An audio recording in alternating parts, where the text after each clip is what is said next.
আমি কোথায় এসে পড়লাম রে বাবা? সামনে তো ভয়াবহ বিপদ, মানে কেটে পড়ি। ভয় পেও না, তোমায় আমি মারবো না। সত্যি বলছি, কুস্তি করে তোমার সঙ্গে পারবো না। মনটা আমার বড্ড নরম, হারে আমার রাগটি নেই। তোমায় আমি চিবিয়ে খাবো এমন আমার সাধ্যি নেই। সে আপনাকে দেখেই বোঝা যাচ্ছে, কিন্তু মাথায় যে শিং দেখা যাচ্ছে। মাথায় আমার শিং দেখে ভাই ভয় পেয়েছ কতই না। জানো না মোর মাথার ব্যারাম, কাউকে আমি গুতোই না। তাই নাকি?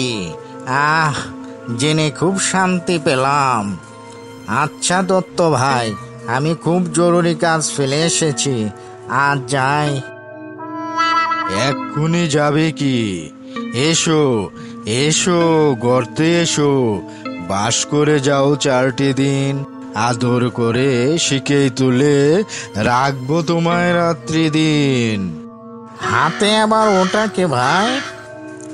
হাতে আমার মুগুর আছে, তাই কি হেতায় থাকবে না? মুগুর আমার হালকা, এমন মারলে তোমায় লাগবে না। কিন্তু মারার কি দরকার? দেখেই বোঝা যাচ্ছে। অভয় দিচ্ছি, শুনছো না যে? ধরবো নাকি ঠ্যাং দুটা? বসলে তোমার মুন্ডু চেপে বুঝবে তখন কাণ্ডটা। আমি আছি, গিন্নি আছেন আমার 9 ছেলে। সবাই মিলে কামড়ে দেব মিথ্যে এমন ভয় পেলে। ভাগো ভাগো, বাঁচাও বাঁচাও বাঁচাও বাঁচাও।